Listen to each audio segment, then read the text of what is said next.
Really? All about that paper, boy. Got a team to serve a paper. Cali to Decatur. Stack it.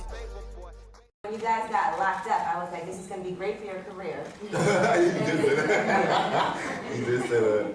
Do you think that's true in real life? Like when something happens and an artist gets involved in something and gets locked up or gets involved in a shootout, do you think that actually, depending on the type of music they do, is beneficial? Not anymore. Like, I feel like if it was like, yeah, like 1998 or 2000, like Arista would be like, yeah, we'll pay for Bobby Shmurda to be out, but now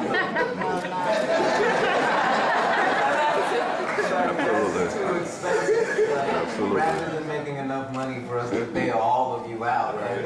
Like, that's really how it is. Like, and it's amazing what social media does for that. Yeah. It's like, if you didn't know, like, social media makes it so accessible to know every moment, every minute of these people's lives that you wouldn't necessarily know. Like, I was like, there's so many beefs in 1 month that I just can't, I don't know. I was like, so who's Drake beefing with now? Like, what the hell? Like, who hates? Like, it's amazing how it's accessible to get into somebody's personal lives. And yeah, I think people live like that, live it a lot more. Like, it feels like it happens in a weird, like, real time. Like, we're finding out about like Kodak Black like in real time, which is like very strange. Like to be like, oh, like he's getting out. Oh, he's not, guys. Like, he's still like his lawyer said. Like, it's very weird. Like, but, I mean, that's like the state of like hip hop, I guess.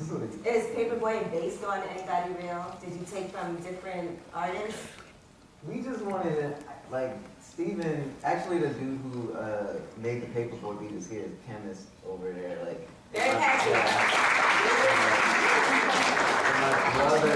My brother who wrote the episode also rapped as Paperboy, right? Like Steven.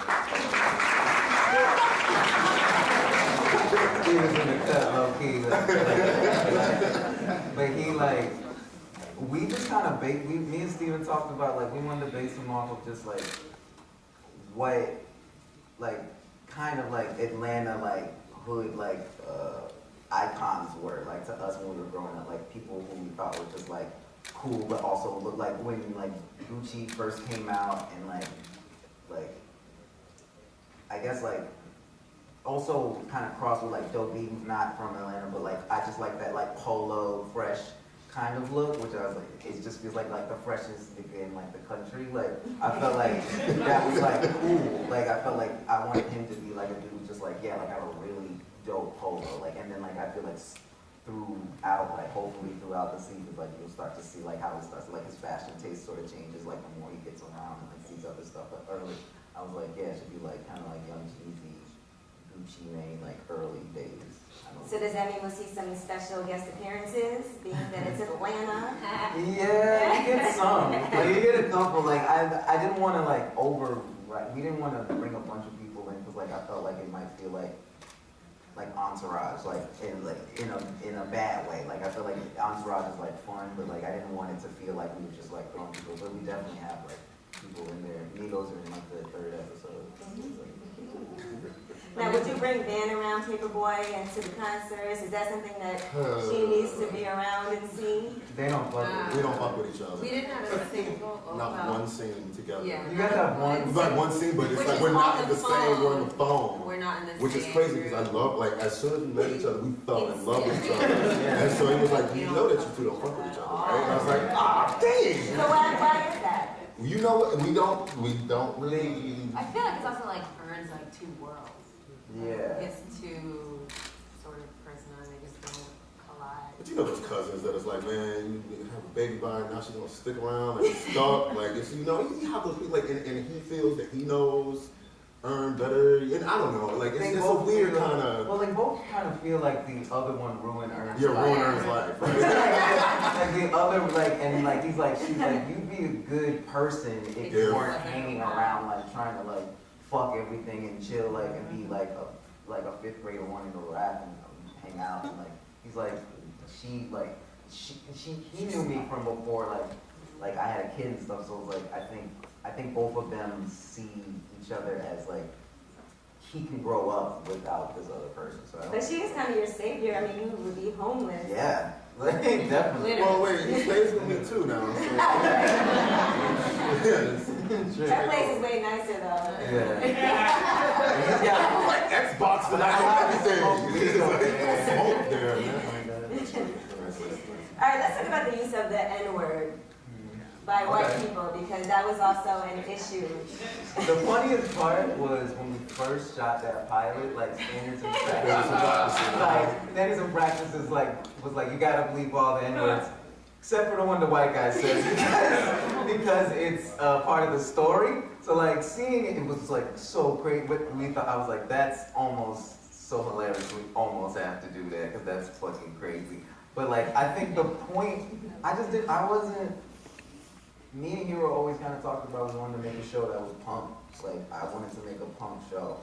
Like, I didn't want to make something where you're not allowed. It felt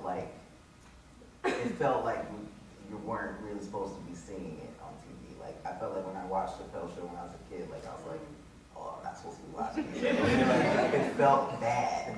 And I felt like if you're gonna do that and we're gonna really tell the real stories, or just feel like real stories, it's gotta feel real. Like, and like sometimes they're like, we don't like to blur out things or something, but I'm like, no, the blurs make it feel like I'm not supposed to see this, like, or like this is like too real. Because I've always felt like our show is like, our biggest fight is against the internet. Like, it's very easy for a 13-year-old to see some fucked up shit right now. Like you can watch 30-second fights. I watch that shit all the time, and it's like, you see people get shot and beat up every day, 5 times a day. Like, every day I'm seeing a high school student getting like some rough shit. And I'm like, if you're on TV being like, no N-words, I'm like, well, where is this place? Like, where people don't, like, what universe is that? Like, I don't relate with that because it feels already fake to me. So like, I felt like, I never really felt like I had to defend it because I was like, that's how I talk, that's how like a lot of people I know talk, like, so let's just keep it 100. Has a white person ever used the N-word in front of any of you? I mean, yeah. Is it important? All of us, like, Is it important? Do you check them or do you do? Well, that's what I think was interesting about this show, is like, depending on when and where and who you are. I find it very funny how unapologetically it's used, though. Like, I'm more insulted when you fist bump me without asking. You know what I mean? Like, it's just like, why is that the connection? Why is that the thread that we have? However, you know, I find that, you know, I had a friend once who was like, I don't know whether they call you black or African American. I'm like, well, why don't you ask me? Like, why don't we just talk about it? Like, what is the problem? You know, like, so it's just weird that these things are passed about like that. You know? I didn't feel like... Sorry for my white girl. I make every white girl sound like that. I'm so sorry. I love your white girl. Paper clip, yeah, I need a paper clip. I'm stacking up this paper, man, and I can make that paper flip. Watch me make this paper flip and hit the magic